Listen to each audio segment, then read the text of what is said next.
Hello everyone, lecture knowledge in સ્ટેટસમાં આજે આપણે અપૂર્ણાંકોનો ગુસ્સા શીખીએ શોર્ટ ટ્રીકથી.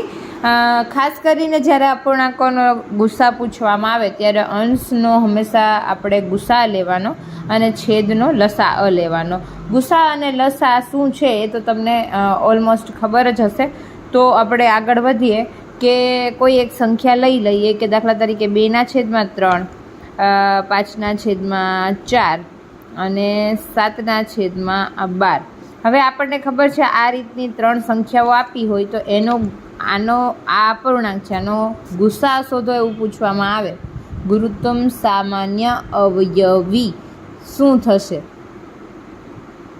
તો એના માટે તમારે ફર્સ્ટ ઓફ ઓલ ઉપરના જે છે અંશ માટે તમારે લેવાનું છે. અંશ જે છે એનો હંમેશા ગુસ્સા લેવાનો અને છેદનો હંમેશા લસા લેવાનો. તો આ ત્રણેયનો લસા શું થશે? ત્રણેય સેમ ઘડિયાની અંદર આવી શકે એવી સંખ્યા કઈ છે? તો 3ના ઘડિયામાં 12 આવે છે, 4ના ઘડિયામાં 12 આવે છે અને 12ના ઘડિયામાં 12 આવે છે. એટલે અહીંયા આપણે છેદમાં 12 મૂકશું. 12 એનો લસા થશે એટલે એ નીચે મૂકો. અને ગુસ્સા આખાનો ગુસ્સા શોધવાનો હોય પણ નીચે તમારે શું લેવાનું છે? લસા લેવાનો અને ઉપર હંમેશા ગુસ્સા લેવાનો. ગુસ્સા આ ત્રણેય અવિભાજ્ય સંખ્યા છે એટલે અવિભાજ્ય સંખ્યાનો ગુસ્સા 1 અહીંયા મળે છે. એટલે અહીંયા 1/12 એનો આન્સર આવી જાય. આવી રીતે આપણે દાખલા તરીકે બીજી કોઈ એક સંખ્યા લીધી 5/12, 3/5, એવી રીતે 9/6.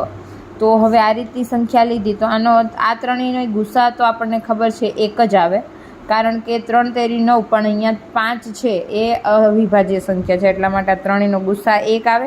અને આ ત્રણેયનો લસા શું આવે?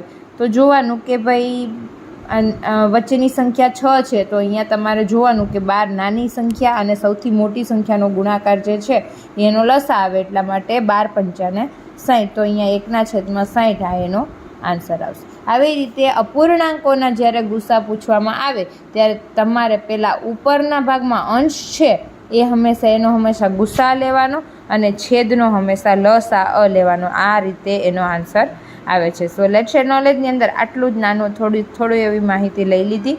હવે આગળ આપણે બીજી ટ્રીક પણ શીખીશું. આટલું રાખીએ. લેક્ચર નોલેજની અંદર ફરી મળતા રહેશો. Bye bye.